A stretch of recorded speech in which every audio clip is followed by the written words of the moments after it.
A day in the life of a stay-at-home mom with 3 kids and 3 amazing helpers. Ngayong araw nga gaganapin ng United Nations sa school ni Edward at kailangan nga nating umalis na maaga dahil tuwing may program sa school nila is problema talaga ang parking. Pero pag may mga ganitong program, hindi ko na pinoproblema ang pagluluto. Hindi aligaga sa pag-asikaso sa mga bata dahil sa mga kasama ko sa bahay. At ito pasilip sa living room namin tuwing umaga. Kung my life gives you tangerines, dito naman sa bahay when life gives you toddlers. Matutulala ka na nga lang talaga at mapapaisip kung bakit hindi maubos-ubos yung mga pinupulot mong laruan.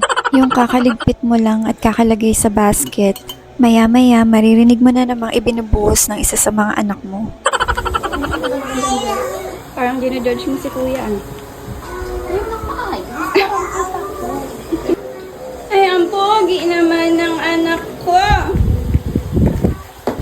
Ganda ba ng pose niya?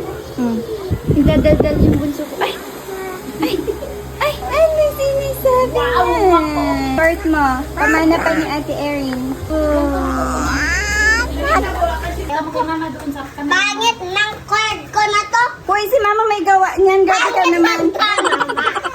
Pangit ng Baba na kayo muna, te. Tapos ano? Magpa-park na ako dito.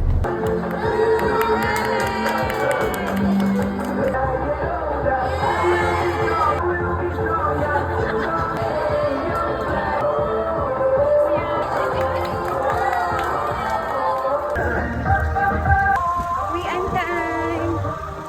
Relax. Very good ka naman, anak. Kaso nakita ni Pero ba't ka nakanguso? Kasama ba yon? Dapat i-smile. Para cute.